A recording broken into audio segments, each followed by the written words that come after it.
Hello, friends. So recently I played Duck Detective 1 and 2, 1 Secrets of Salami, and 2 Ghosts of Glamping. And I wanted to talk about them because I really enjoyed them.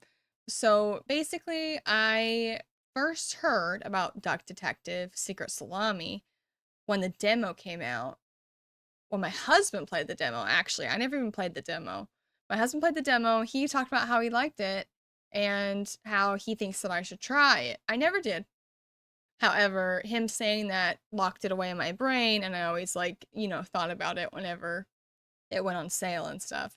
So I didn't play it until a week ago because the second game came out. The first game came out May of 2024, so last year. And the second one came out a week ago, so May 2025. I saw some gameplay of the second one and I was like, I forgot about this. I need to play them. So I went to Steam and I saw that both were on sale because the second one just came out. So I was very excited about that. So normally each game is $10, so total of $20 for both games. I got them on sale for $15 for both. So I love a good sale. Y'all know me. I can't pass up a Steam sale if it's a game that I've been wanting or it's a deal, a steal.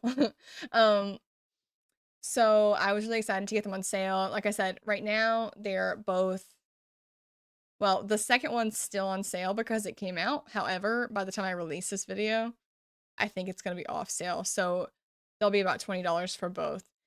So if you're not sure, I would recommend just playing the first one. And then if you like it, get the second. Both games run to be about 2 hours of playtime. The first game I played about 2 hours. The average was 2 hours. I played an hour and 45 minutes, so pretty close to the average playthrough time. I really loved the first one. The first one was very fun and like kind of exciting for me to play because they really do a good job of engaging you right off the bat. It opens to meeting Mr. McQuacklin, the duck detective. And and there's some unexpected adult elements that I really like enjoyed. He has a bread addiction, a breadcrumb addiction, and his wife just left him. It's kind of wild actually, the way it opens. Um, but that made it all the more like capturing me and kept my attention the whole rest of the game. I played through all the first one in one sitting. I really loved it. I thought it was really fun. The concept's really fun. He's called on this case to go investigate some salami uh situation. I won't say too much else just to avoid spoilers. But basically whenever you go in, you're supposed to identify all of the suspects and like determine their names by talking to everybody and gathering clues. And then also throughout the game, you're supposed to use those clues to fill in blanks, pretty much. It gives you like a set phrase, and there's blanks in the sentence, and you have to use your clues to deduce what the phrase says. So it's kind of like a puzzle, but more like a word game, I would say. And just like understanding context and paying attention to like who you interview and what they say and stuff. I thought it was a really fun concept. The vibe it gives Paper Mario on the Switch, and I loved Paper Mario. So I really liked the art style as well. There's some unexpected elements of it that I really appreciated, despite the fact of how short the game is. I really was like involved with the characters, and I was so interested in their backstories. They don't flesh them out too much, but they give enough. They give enough to keep your interest, I will say. So essentially, you play through it, you solve the mystery. Something that I was not expecting that I really liked and was intrigued by is that you can choose whether you arrest the people you find guilty. I arrested all of them in both games. So they also give you stats at the end to show you, like how many people arrested said person.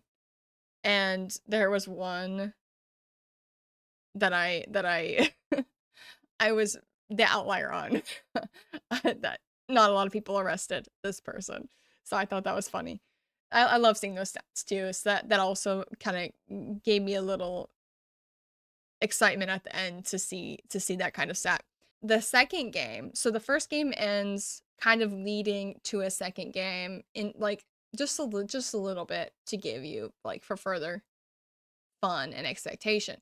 The second game, you enter a campsite to it's called the Ghost of Glamping. So you're going glamping. You're going to a campsite that's like next to a pretty much an asylum, which is interesting. And they made it a little bit spooky, I will say. So that was interesting. Not scary. Just like, ooh, spooky story. Yeah, so this game I played through in about 3 hours, which was actually the back end of the average playtime, which was 2 to 3 hours. So I did take a break at the worst time in this game. I took a break right before the end unknowingly. So I would recommend trying to get it all in one sitting or stopping like towards the middle. You kind of have an idea of where you are in the game based on how many dialogue options you have left with a character.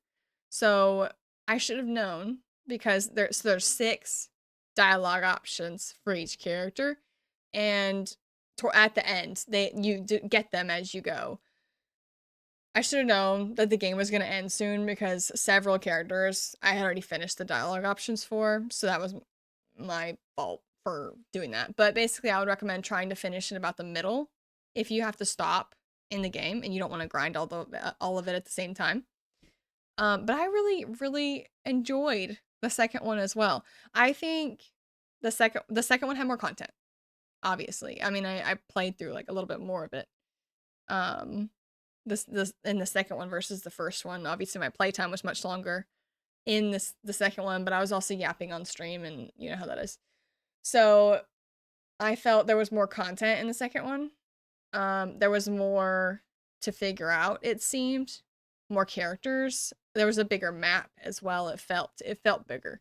But I equally enjoyed both games. I thought they were so fun. The second one had more going on, so I would say like it was better in that aspect, but they were both fun, and I don't feel that the second one outshines the first one at all. The first one was still really fun and endearing and I loved it.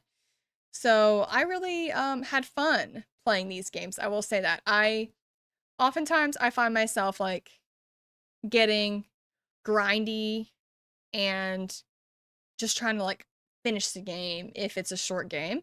But this game, I did not find myself doing that. I found myself like wanting to stick around and like enjoying every moment of it versus Assemble with Care, which I did a video about, where I was just like, I just want to get through these levels. Like these levels are fun. I just want to grind through them. But this game, I felt very much in the story, and I didn't want to leave the story when it was over. I thought it was really fun. And the second one, they do leave a cliffhanger. The second one, they leave a cliffhanger, so they're gonna make a third one. Fingers crossed. So I will definitely be sticking around for those. I hope to review more games of these because I want to keep. I really love these first two, so I'm definitely gonna play more if they come out. I don't know how many more. I don't know if this third one will be the last one. Who knows? But I really recommend these games, even at the $10 price. In my Assemble with Care video, which I'll attach at the end of this, I talk about how that game was really short. It was less than 2 hours, and I paid $2, but the normal price is $8 for it. And I was saying how I don't feel $8 is worth less than 2 hours of my time for a game.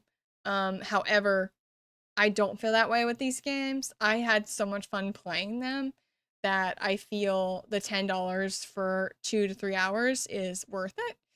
I still recommend, because I'm a sales girl, I still recommend waiting for a sale. I always like to add games to my wish list and then wait to be alerted that they're on sale. So I always recommend doing that because I feel like Steam sales happen all the time, and it just makes sense if you're trying to save money, but you also want to try new games. But yeah, I honestly like really enjoyed these games. I thought they were so fun. I feel like they're good for anybody. My husband is a FPS gamer, shooter. FPS gamer. Um, and he really had fun playing the demo for this game. So I'm a cozy gamer, so we're very different sides of the gaming coin. I recommend trying it no matter what your game style is. It's really fun. It's also a different take on like a puzzly detective game, which I really appreciate. There weren't like direct puzzles. It was really just like gathering clues and putting them together, but it was still very fun. And there were still moments where I was like, I'm not sure what this is supposed to say, but I'm gonna guess this. And then you can choose if it tells you what's wrong or not, which is nice. But yeah, I had a lot of fun. I've said that a million times, but it really was fun. And I'm excited for more. I will attach my Assemble with Care video here, just y'all can check it out. It's another shorter, cozy game. That one's more like ASMR vibes, a little to the left. If you like that game, I recommend Assemble with Care. So give that video a watch, please. And I will hopefully be back with more game reviews. So I'll see y'all next time. Mwah.